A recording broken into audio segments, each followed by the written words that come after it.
22 FA 45, in re the marriage of Timothy Ainley and Rachel Ainley. Appearances are, we have Mr. Ainley appearing in person without counsel. We have Ms. Ainley appearing in person without counsel. We're set here today in this matter for a contempt hearing.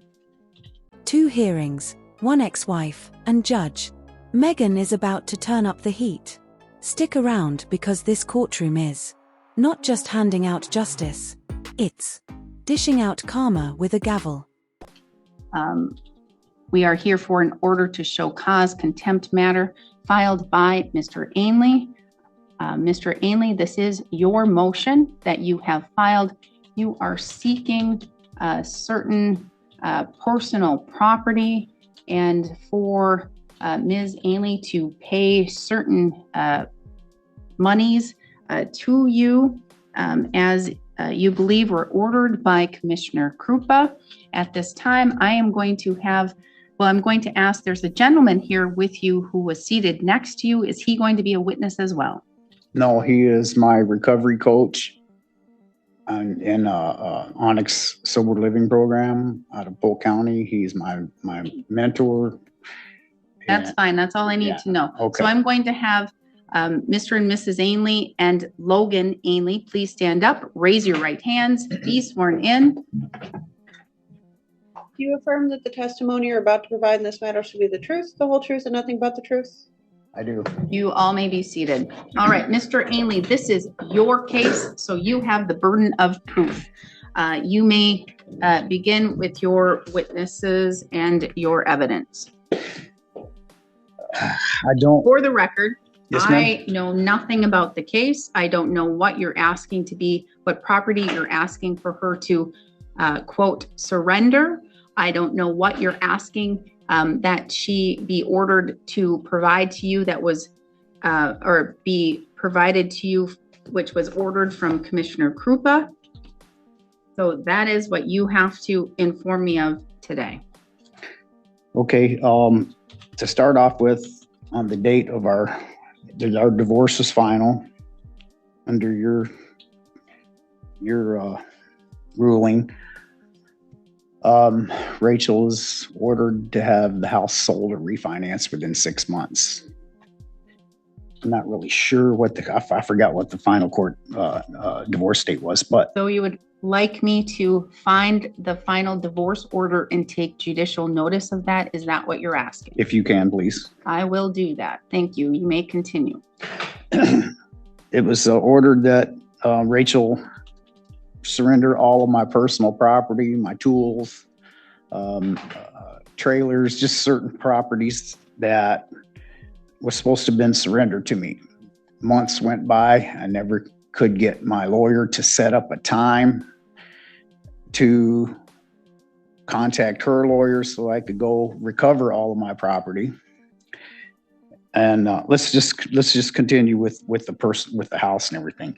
She was court ordered to sell the property within 6 months or refinance the property. Your Honor, it was a year. After a year, All right, I was supposed to. you hush, okay? Because he gets to have the floor right now. You'll get to respond. I get to take judicial notice, and I'm looking at my order right now. Quick legal insight.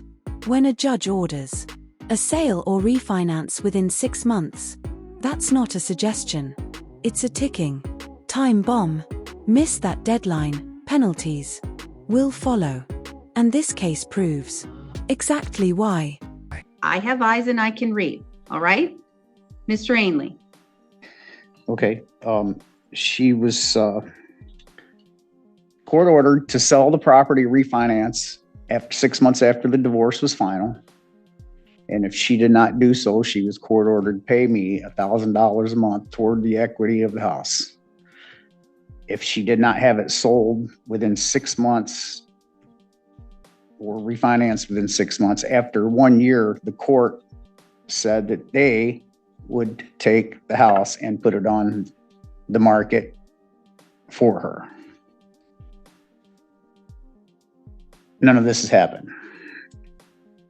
During that time, the house went into foreclosure 2 times. first time I wasn't aware right away, but the second time I was. I had some legal situations when I relapsed on alcohol. I was incarcerated for 2 months in Polk County. When I got out of incarceration and came into the Onyx program, I started receiving my mail. It was getting forward. I started getting my documentation from Cross Country Mortgage and that it was in a foreclosure status. So I contacted them, worked out a situation. They remodified they did a loan modification, which costs a lot of money. I got all the documentation on it. I pulled it out of foreclosure twice. I haven't received anything. The property values were not what I thought they were when we were divorced.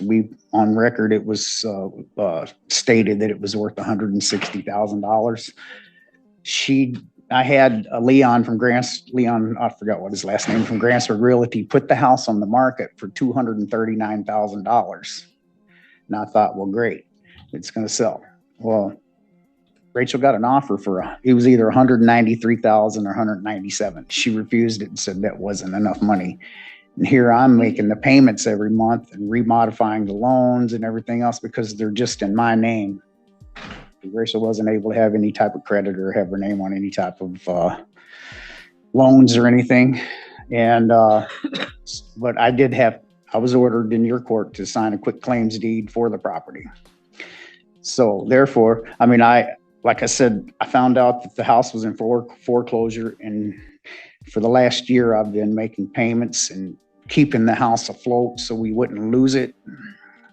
And I've paid the electric bill. Electric's been shut off a couple times over there. I paid the electric bill, $500 and something.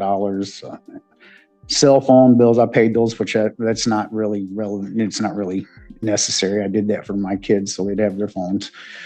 But I've just kept Rachel from totally sinking. And when the house went on the market, my realtor called me, says, Tim, people don't even want to walk into the house because it's so nasty and terrible. I said, the other realtors don't even want to show it. So I thought, well, I said, I don't know what to do. I said, I can't talk to her, I can't communicate with her. I said, you'll have to get a hold of her yourself, Leon. So anyways, I pulled it out of foreclosure. I made the final payment last week for the loan modification. I'm supposed to receive documents on continuing the loan with Cross Country Mortgage to keep it afloat. So getting back to the personal property, I brought the situation in the court order to receive all my personal property, my tools and everything, with Court Commissioner Krupa. And he, I don't know what you would call it, ordered 2 days. It was on a Saturday and a Sunday for me to go out to get all my stuff. And Commissioner Krupa told Rachel in the court order that all of my stuff was to be staged in front of the garage and then on the property. And she was not to be present since there was a no contact restraining order on me. So I got 3 people around to help me with 3 trucks and a couple of trailers. Went to the property. Rachel's there. So I loaded what was in the driveway and got out of there.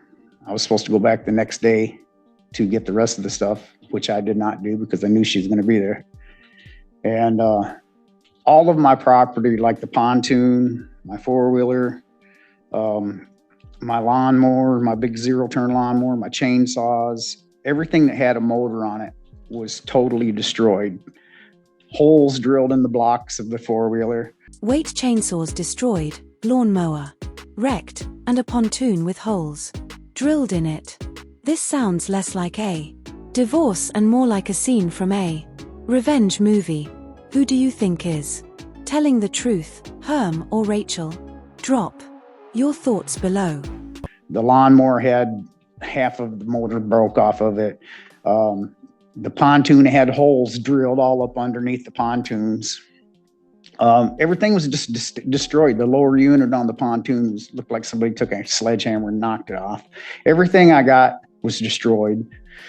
The restraining order on my 3 younger children, the 9, 12, and 15-year-old, has been expired. So I get regular visits with them.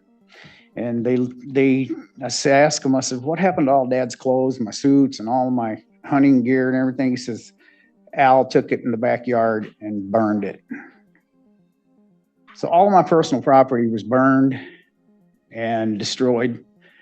I don't know what's left over there, all my contracting tools. I got a small list here of things that, everything that was mine that I accumulated for my business and everything.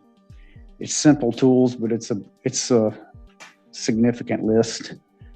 I haven't received anything. When I left Rachel and filed for divorce, I went back with the sheriff's department the next day. The only thing I got out of this marriage was like 2 pair of socks, a couple pair of shorts, a pair of tennis shoes, and a broken, dirty laundry basket.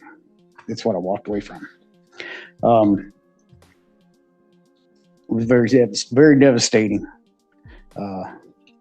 Like I said, I made some terrible decisions in my life and relapsed on alcohol and got involved with some other things, and I hit bottom hard. But just thank God I'm back on my feet and I'm straight-minded. And I don't want to take nothing from her that she doesn't deserve. We were married almost 16 years. I just want what I am fairly due, and if I wouldn't have found out about this foreclosure on this property, we would have lost it, and that's got my life savings in it, and like I said, she turned down, I believe it was $193,000 offer, not in 197.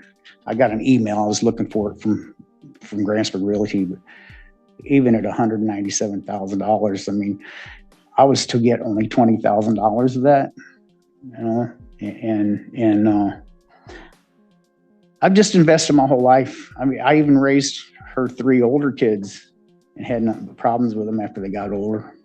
And I feel that I'm an awesome dad. I love my kids, always come first. And I've always been a good provider. I tried to be a good husband, but we just I feel like I wasted 16 years. And I look back at it now, I didn't waste it. I got my children, But like I said, I don't expect this court to award me everything 100%, but with what I'm doing with keeping the place from being foreclosed on and buying the kids the school clothes, and that's my responsibility, It's not, though. It's not your responsibility to pay the mortgage. It's not your responsibility to pay the electric bill. It's not your responsibility to pay the cell phone bill. In the findings of fact, judgment, conclusions of law, judgment of divorce, it's her responsibility. Well, the thing is that's why I always took care of managing the money, and I did great with it. One income the whole time we were married, for the most part, till toward the end. And we always had nice stuff, 4-wheeler. All the kids had 4-wheelers. We had both drove new vehicles, and the house, I paid for the house back probably 7 or 8 years ago. I paid $50,000 for the house. It was a foreclosure. Of course, we had to renovate it, but it was beautiful. And I put probably 60, 70,000 in a new roof, and it was my life savings. And it's like it just got jerked away from me, So, Mr. Ainley, what are you asking from the court? I'm asking all I want is my half of the equity, and I want these $10,000 worth of legal fees from the mortgage company here, and I just want to be reimbursed for my tools and what I've invested. I'm court ordered to pay $1,085 a month in child support. I think I owe 2 months of arrears. Right now, I'm drawing unemployment, and she's receiving $250 a week out of that. But as far as that, all I want is my half and my tools. So I have a couple questions for you, and I'm letting you know right now that this hearing. This is where things get real. No matter how dramatic your story is, evidence rules the courtroom. If it's not on paper or in pictures, it might as well not exist. And Judge Mag is about to put them both to the test. is going to be adjourned and I'm going to need more time, but I'm also going to need more evidence from both of you when we come back. I'm looking and I see that you have a list of property, but you said that you had things that were damaged. Do you have evidence to show that things are damaged, or am I just going off of he said, she said? Do you have pictures of this damage, or are you just going to have Logan provide testimony? And again, I'm going to say from the last hearing, I don't think it's probably appropriate to have Logan testify. From the last hearing, it was highly traumatic to have Logan on the stand. He broke down. It was awful. It was awful to witness as a judge to see Logan on the witness stand. Awful. Yes, it was. You watched it. Miss Ainley watched it. The court watched it. Everybody in this courtroom watched Logan testify, and it was horrific to see. You know what's really what I'm ashamed of, when I came in here that day, what the court hearing was about a box of tattoo ink and an air fryer, petty stuff like that. And this all came out and caused my son, stress over something petty like that. I mean, this is not something that's tattoo ink or whatever, I mean, Rachel started getting my unemployment. My unemployment was held up for quite a few weeks. Well, finally it was approved, and she was getting, I think Sherry down at Child Support said she was getting a couple of $900 checks. 2 days later, I mean, it's like my daughter, Journey, said, yep, mom's going to get her tongue pierced. You can't tell me what anyone else said, okay? Because that's called hearsay. I mean, it's like she doesn't spend her money responsibly, the kids don't have clothes. I mean, the bills aren't paid, but tattoos are getting done.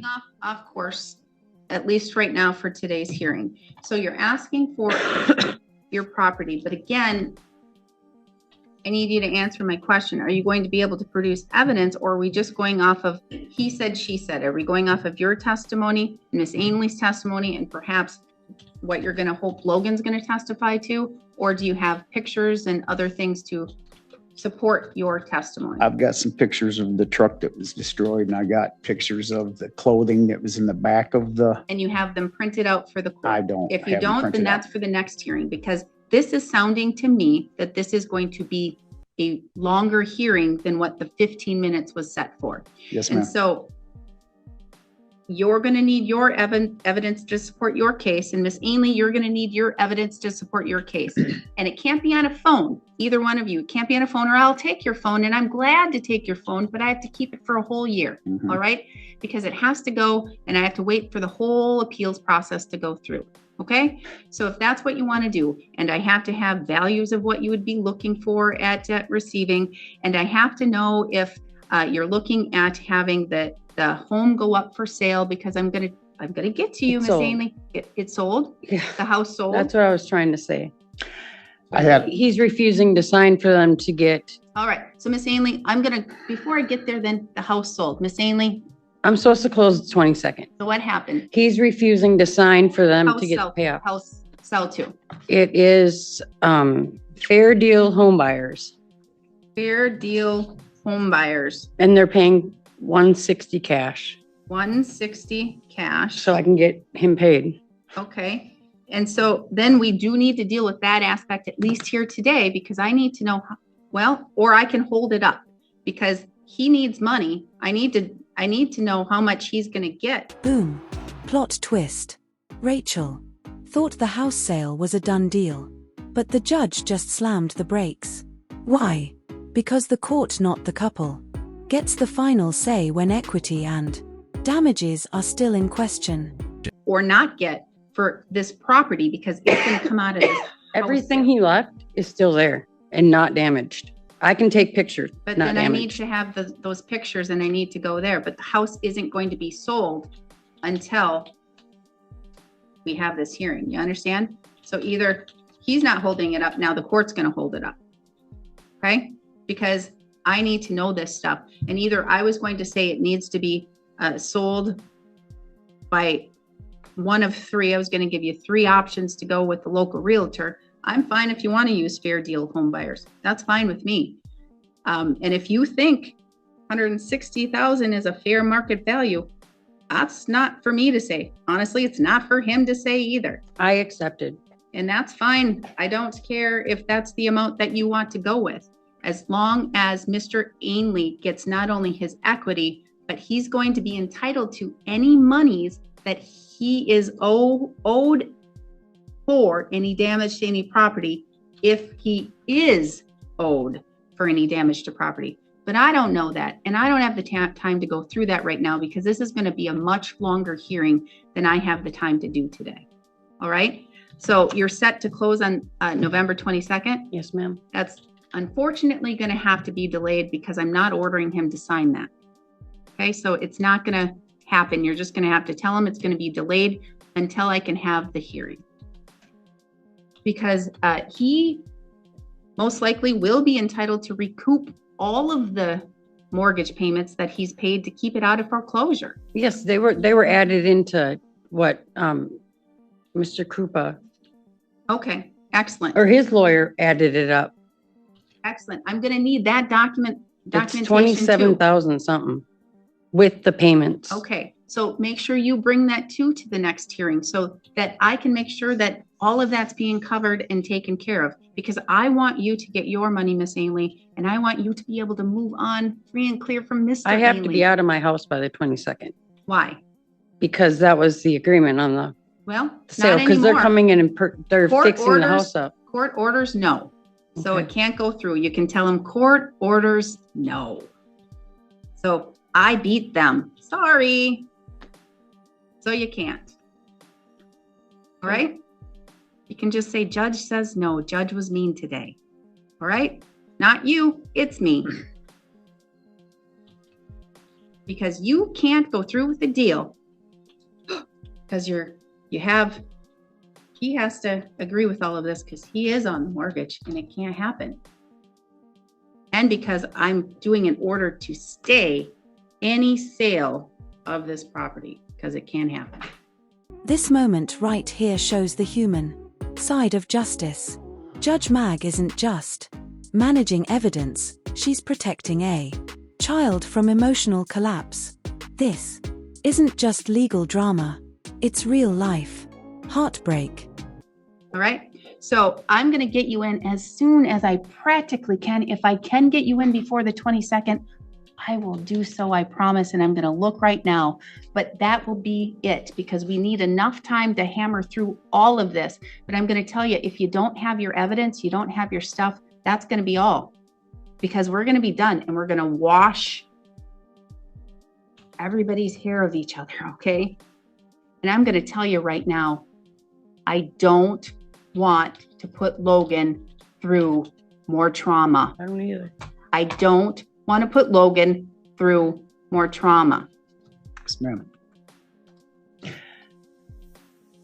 I have one more question, Judge Morgan. Yes. Can I request today that this no contact restraining order be dropped to a no violent contact so I Isn't can it go already? get some It's of my done. stuff? Not the one for Not me. for her. I'd like mine dropped. Well, then you got to do it in writing. I can't do it right here.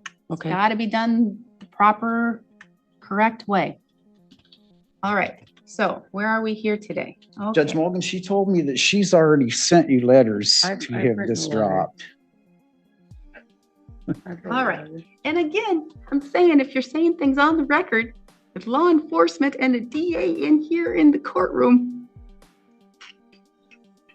Gotcha. violations Clear. of the law. Clear enough for Because me. I got 2 officers here. All right. And I got a DA. I have one more question, Judge Morgan. Yes. Like my tools, which this is not even scratching the surface, I have no receipts for none of this stuff. I mean, all my stuff was destroyed. I have nothing for all of Need my stuff. receipts. The law says what the ordinary person believes it to be worth. So what you think and how you can prove that, that's up to you. I can't give you legal advice. I can't show you how to do that. I understand You that. had an attorney, so you can ask, how would I go ahead and do that? I'm not your I couldn't get attorney. any answers from Mr. Benson. I've Well, tried then for you- months. Hey, Google's a good thing. That works. I've done that. So I can't give you more than that. I can't, I'm not here to give legal advice. I'm here to do my job. And so this is all I got for you, okay? This is the only time I can give you right now is gonna be, I can give you